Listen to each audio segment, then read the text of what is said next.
여러분, 지금 제가 하는 말을 믿으시겠어요? 70대 우리 환자분 한 분이 작년 여름 내내 에어컨을 단 하루도 안 틀고도 이웃집보다 더 시원하게 지냈다는 이야기 말입니다. 그것도 전기료는 오히려 절반으로 줄이면서 말이죠. 처음에 저도 믿지 못했습니다. 내과 전문의로 40년 가까이 일하면서 이런 이야기는 처음 들어봤거든요. 그런데 직접 그분 댁에 가서 확인해 보니 정말이더라고요. 한여름 오후 2시에도 선풍기 한 대만으로 에어컨 틀어놓은 것처럼 시원했습니다. 도대체 무슨 비밀이 있는 걸까요? 그 할머니가 알려준 방법을 제가 우리 집에서 직접 해봤어요. 결과는 정말 놀라웠습니다. 평소 여름철 전기료가 18만 원씩 나왔는데 그 방법을 쓰고 나서는 6만 원대로 떨어졌거든요. 그런데 오히려 더 시원했어요.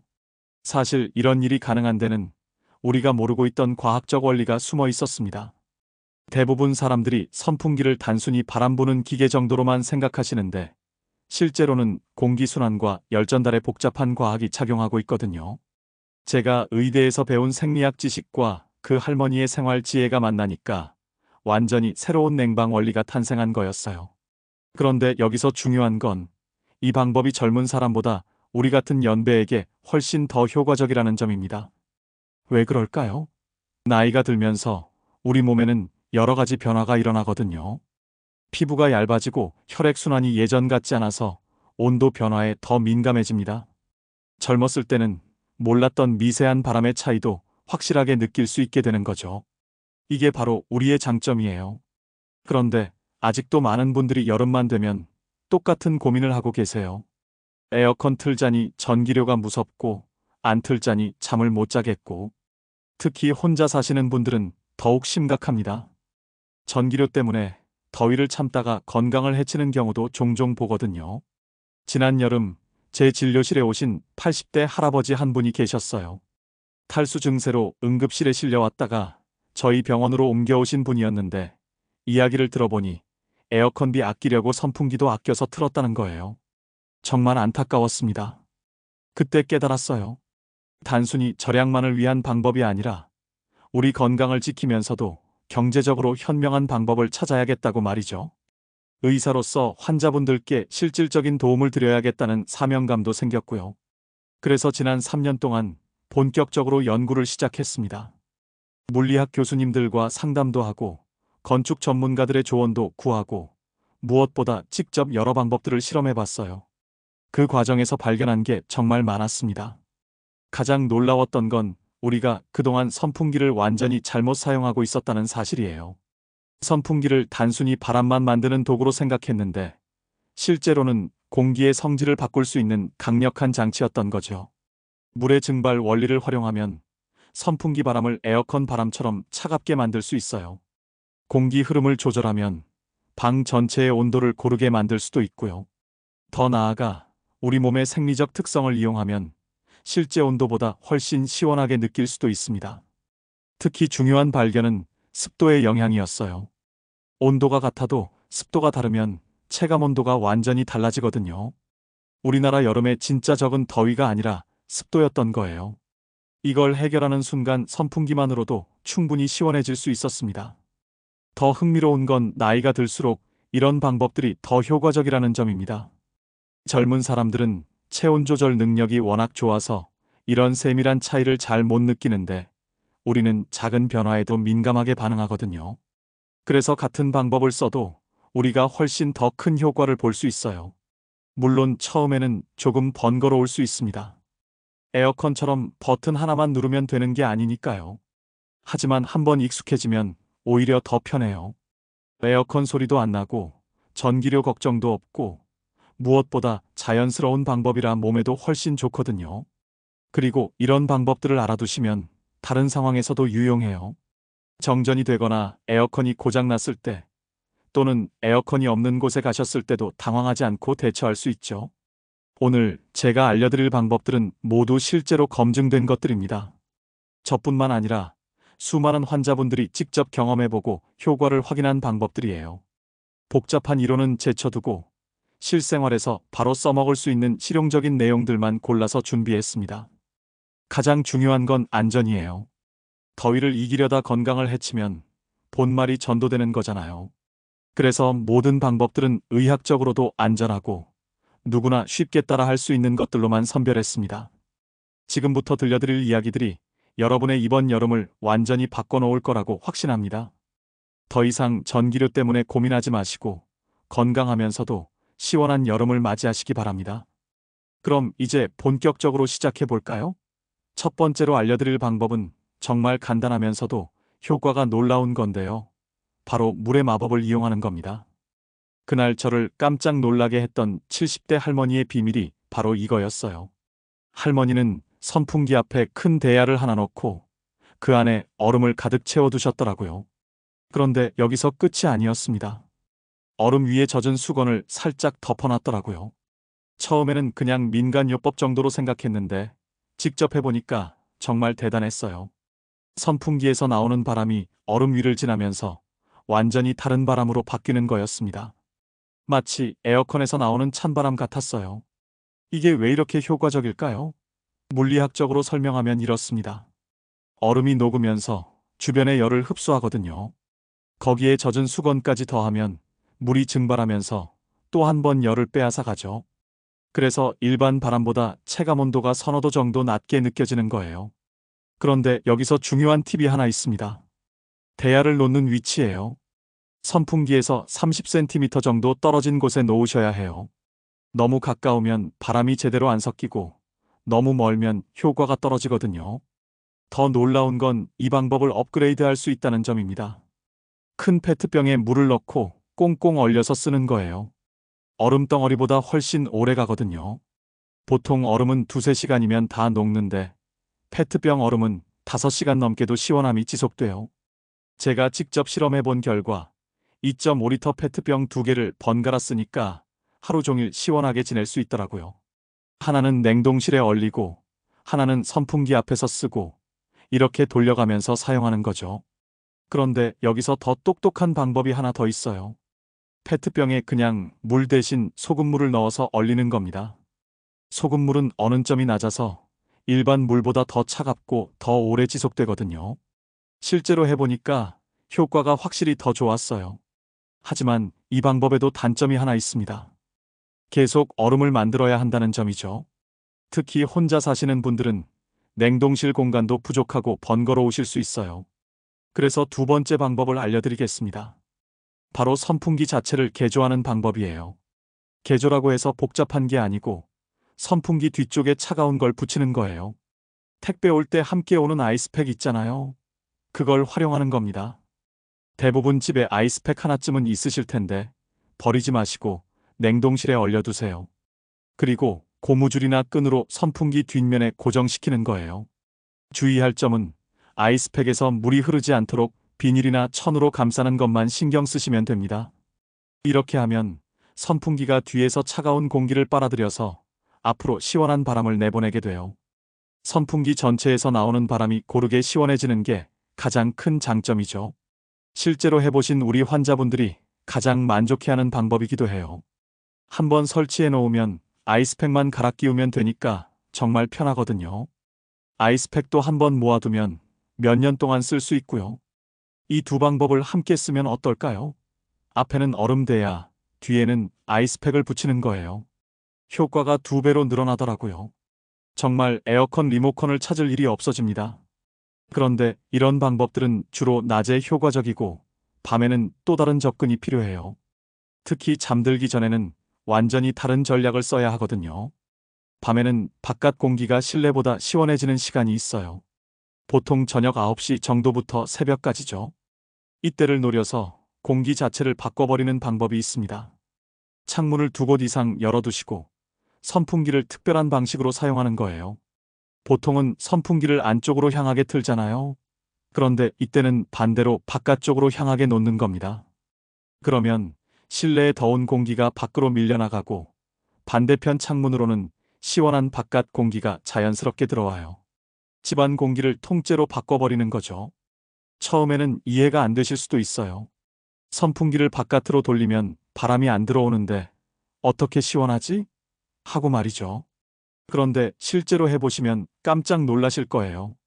더운 공기가 밖으로 나가면서 방 전체가 금세 시원해지거든요. 이 방법은 특히 아파트보다는 단독주택에서 더 효과적이에요. 창문이 마주보는 구조에서 가장 좋고요. 해가 진 후부터 새벽까지 바깥 온도가 실내보다 낮을 때만 사용하셔야 합니다. 잠들기 1시간 전에 이 방법을 쓰시면 수면의 질이 눈에 띄게 좋아져요. 신선한 바깥 공기가 계속 들어오니까 산소도 충분하고 자연스럽게 체온도 내려가거든요. 하지만 이런 방법들도 한계가 있어요. 아무리 바람을 시원하게 만들어도 우리 몸 자체가 달궈져 있으면 그 시원함을 제대로 느끼기 어렵거든요. 그래서 이번에는 바람이 아니라 우리 몸을 직접 시원하게 하는 방법을 알려드리겠습니다. 찬물에 적신 수건을 목이나 손목에 감고 선풍기 바람을 쐬는 거예요. 이게 정말 효과적인 이유는 이런 부위에 굵은 혈관이 지나가기 때문입니다. 여기를 차갑게 하면 온몸으로 시원한 피가 돌면서 체온이 자연스럽게 내려가요. 방법은 간단해요. 찬물에 수건을 적셔서 꽉 짜신 다음 목 뒤나 손목에 감아주세요. 물이 뚝뚝 떨어지지 않을 정도로만 짜면 돼요. 그 상태로 선풍기 바람을 쐬면 수건이 마르면서 우리 몸의 열기를 빼앗아 가거든요. 정말 놀라울 정도로 시원해집니다. 특히 더운 날 밖에서 돌아와 땀이 줄줄 흐를 때 이 방법을 쓰면 체온이 빨리 내려가요. 수건이 마르면 다시 찬물에 적셔서 쓰시면 되고 보통 20분 정도마다 한 번씩 적셔주시면 돼요. 더 오래 지속시키고 싶으시면 얼음물에 적시세요. 그럼 더 차갑고 더 오래 갑니다. 잠자기 전에도 정말 좋아요. 목에 차가운 수건을 두르고 선풍기 바람을 쐬면 깊은 잠에 빠질 수 있거든요. 하지만 젖은 수건이 불편하신 분들도 계실 거예요. 옷이 젖을 수도 있고 계속 축축한 느낌이 들 수도 있잖아요. 그런 분들을 위해 더 편한 방법이 있습니다. 바로 쿨링 스프레이를 사용하는 방법이에요. 약국에서 쉽게 구할 수 있는 시원한 스프레이를 팔이나 다리에 뿌리고 선풍기 바람을 쐬는 거예요. 가격도 3,000원에서 5,000원 정도로 부담스럽지 않고요. 사용법은 정말 간단합니다. 팔이나 다리에 가볍게 뿌리고 선풍기 바람을 쐬면 돼요. 그 순간 스프레이 성분이 빠르게 증발하면서 피부에 차가운 느낌을 전달해 줍니다. 한 번 뿌리면 30분 정도 시원한 느낌이 지속되고요. 젖은 수건과 달리 옷도 젖지 않고 계속 축축한 느낌도 없어요. 특히 외출 전에 이 방법을 쓰면 정말 좋습니다. 더운 곳으로 나가기 전에 팔다리에 뿌리고 나가면 한동안 시원하게 지낼 수 있거든요. 다만 주의할 점이 몇 가지 있어요. 얼굴에는 절대 뿌리지 마세요. 눈이나 코에 들어가면 위험할 수 있어요. 그리고 민감한 피부를 가진 분들은 미리 팔 안쪽에 조금 뿌려서 테스트해 보시고요. 하루에 서너 번 정도만 사용하시는 게 좋습니다. 그런데 이 모든 방법들을 다 써봐도 여전히 답답하다고 느끼시는 분들이 계세요. 그럴 때는 딱 하나만 확인해 보시면 됩니다. 바로 습도예요. 제가 진료실에서 만난 70대 박할아버지 이야기를 해드릴게요. 할아버지가 저한테 와서 선생님, 선풍기를 아무리 틀어도 시원하지 않고 오히려 더 답답해요라고 하시더라고요. 그래서 집에 한번 가서 확인해 봤어요. 선풍기도 멀쩡했고 앞에 얼음도 제대로 놓으셨더라고요. 그런데 문제가 하나 있었어요. 그날이 비 온 다음 날이라 공기가 정말 끈적끈적했거든요. 습도가 85%까지 올라가 있더라고요. 아, 이거구나 싶었죠. 아무리 시원한 바람을 만들어도 공기 자체가 축축하면 땀이 제대로 증발하지 않아서 시원함을 느끼기 어려운 거예요. 특히 우리 나이가 되면 젊었을 때보다 습한 날씨를 더 힘들어 하거든요. 왜 그럴까요? 나이가 들면서 혈액순환이 예전 같지 않아서 몸에서 열이 잘 빠져나가지 않아요. 피부도 탄력이 없어져서 땀구멍이 제대로 열리지 않고요. 그래서 같은 습도라도 젊은 사람보다 우리가 더 답답하게 느끼는 겁니다. 실제로 여름철 불쾌지수는 온도보다 습도에 더 큰 영향을 받아요. 온도가 30도라도 습도가 50%면 괜찮은데 온도가 28도라도 습도가 80%면 견디기 힘들거든요. 땀이 마르지 않으면 우리 몸은 계속 열이 나는 상태로 남아있게 되고 바람이 불어도 시원하지 않게 느껴지는 거죠. 그래서 박할아버지께 습도를 낮추는 방법을 알려드렸어요. 제습기가 없으시다면 우리 어머니들이 쓰던 전통적인 방법들이 있거든요. 첫 번째는 신문지를 이용하는 방법입니다. 신문지를 구겨서 방 곳곳에 놓아두시는 거예요. 특히 모서리 쪽이나 옷장 근처에 놓으시면 습기를 잘 빨아들여요. 하루에 한 번씩 새 신문지로 갈아주시면 더 효과적이고요. 두 번째는 숯을 이용하는 방법이에요. 작은 그릇에 숯을 담아서 방 안에 놓아두시면 천연 제습제 역할을 합니다. 냄새도 없애주고 습기도 빨아들이니까 일석이조죠. 한 달에 한 번 정도 햇볕에 말려주시면 계속 쓸 수 있어요. 세 번째는 소금을 이용하는 방법입니다. 굵은 소금을 접시에 담아서 방 안에 놓아두시는 거예요. 소금이 습기를 빨아들이면서 점점 녹아내려요. 완전히 녹으면 새 소금으로 바꿔주시면 돼요. 박할아버지가 이 방법들을 써보신 뒤에 정말 놀라워하셨어요.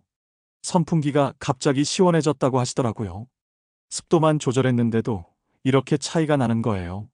온도를 낮추는 것도 중요하지만 공기를 뽀송하게 바꾸는 것도 시원함을 만드는 핵심입니다. 이상적인 습도는 50에서 60% 정도예요. 이 정도면 선풍기 바람이 정말 시원하게 느껴져요. 습도계가 없으시더라도 몸으로 느낄 수 있어요. 공기가 끈적끈적하고 땀이 잘 마르지 않으면 습도가 높은 거고, 옷이 몸에 달라붙고 머리카락이 눌러붙는 느낌이 들면 습도 조절이 필요한 상태입니다. 자, 여기까지가 제가 지난 몇 년 동안 연구하고 실험해본 모든 방법들이에요. 정말 많은 환자분들이 이 방법들로 시원한 여름을 보내셨거든요. 그런데 이런 이야기를 하면 가끔 이런 분들이 계세요. 선생님, 그래도 에어컨이 편한데요. 물론 맞는 말씀이에요. 에어컨만큼 빠르고 확실한 냉방 방법은 없죠. 하지만 제가 이 방법들을 권하는 이유가 있어요. 첫째, 경제적 부담이 확실히 줄어들어요. 에어컨을 하루 종일 틀면 하루에 10,000원 정도 나가잖아요. 한 달이면 30만 원이에요. 그런데 이 방법들은 선풍기 전기료밖에 안 나가니까 하루에 200원 정도죠. 50배 차이예요. 둘째, 건강에 더 좋아요.